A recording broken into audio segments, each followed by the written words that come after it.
Picture this. You've been at your desk for 12 hours. You've answered 50 emails, jumped between for meetings, and kept 10 browser tabs open all day. You finally close your laptop, exhausted, and then it hits you.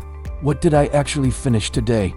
Now picture someone else. They worked 3 hours, just 3, but they solved the problem that's been stuck for weeks. They created something that moves the needle. They left energized, not drained. Here's the uncomfortable truth most of us don't want to admit.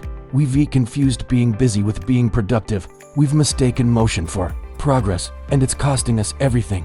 By the end of this video, you'll understand why 1 hour of the right kind of work can outperform an entire day of the wrong kind. More importantly, you'll know exactly how to access that multiplier effect yourself. Let's dive in. This isn't just you. The modern workplace is literally engineered for distraction, not depth. Every Slack notification, every quick 5-minute meeting, every expectation that you'll respond within minutes, it all adds up. And here's what most people don't realize. Your brain operates into completely different modes. There's shallow work, reactive, fragmented, easy answering emails, attending status updates, putting out small fires. Then there's deep work, proactive, focused, cognitively demanding, strategic thinking, creative problem solving, building something that matters. Here's the trap. Most professionals spend 80% of their time in shallow mode because it feels productive. You're checking boxes, staying visible, being responsive. It looks like work. And let me be clear, this isn't about working less. It's about working differently. After analyzing how top performers in law, business, and creative fields actually spend their time, a clear pattern emerged. But here's the conflict we need to face. What we think makes us valuable, that constant availability, might be the exact thing destroying our ability to create real value. So why does busy work feel so good when deep work feels so hard? It's neurological. Every email you send, every task you check off, your brain gets a tiny dopamine hit, a little reward. Busy work is immediate gratification. Deep work, that's delayed gratification with a side of discomfort. Most people think multitasking means getting more done. Research shows it can reduce your productivity by up to 40%. And here's why. There's something called attention residue. When you switch tasks, part of your brain stays stuck on what you were just doing. You're fragmenting your cognitive capacity with every switch. Picture this. You're writing a strategic report, but you check email every 5 minutes. Compare that to writing the same report in one uninterrupted 90-minute block. The difference isn't just time. It's quality, depth, innovation. Here's the uncomfortable truth. Many professionals have gone years, maybe their entire careers, without experiencing true focus.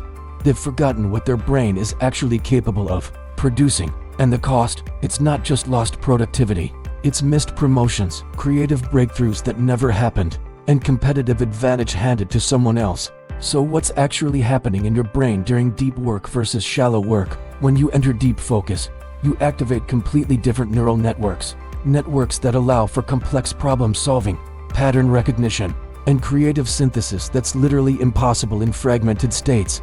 Most people think breakthrough ideas come from brainstorming sessions. The truth, they emerge from sustained, focused thought. Cal Newport studied this extensively. Top performers across every field, law, business, technology, creative work, that protect 2 to 4 hours of uninterrupted time every single day. Average performers, they rarely get more than 15 minutes of continuous focus. And here's where it gets interesting. The flow state multiplier. When you achieve true deep focus, you can accomplish in 1 hour what might take 5 to 8 hours in a distracted state. Not because you're working faster, because your brain is processing information at a fundamentally different level.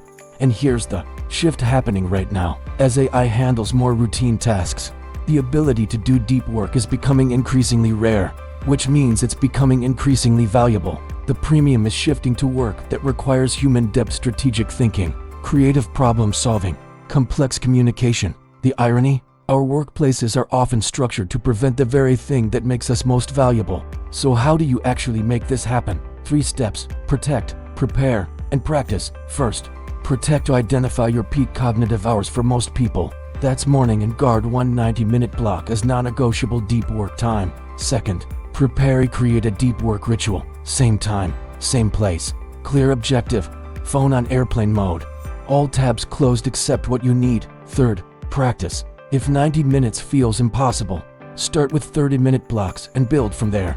Here's your decision filter. Before saying yes to any meeting or task, ask yourself, does this require deep work, or is this shallow, reactive work? Schedule all that shallow work in designated afternoon blocks. And here's your challenge. Tomorrow, try 1 uninterrupted hour on your highest leverage project. No email, no Slack, no meetings. Then compare what you produce to your usual day. The difference will surprise you. Look, I know how hard this is.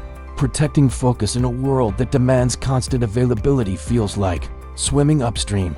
But that's exactly why it's your competitive advantage. You can spend 8 hours looking busy, or 1 hour creating something that actually moves the needle. The choice is yours, but only one builds the career you want. If you've experienced the power of deep work, share what changed for you in the comments. If you're struggling to find focus, let me know your biggest obstacle. And subscribe for more strategies on working smarter in a distracted world. Thanks for watching.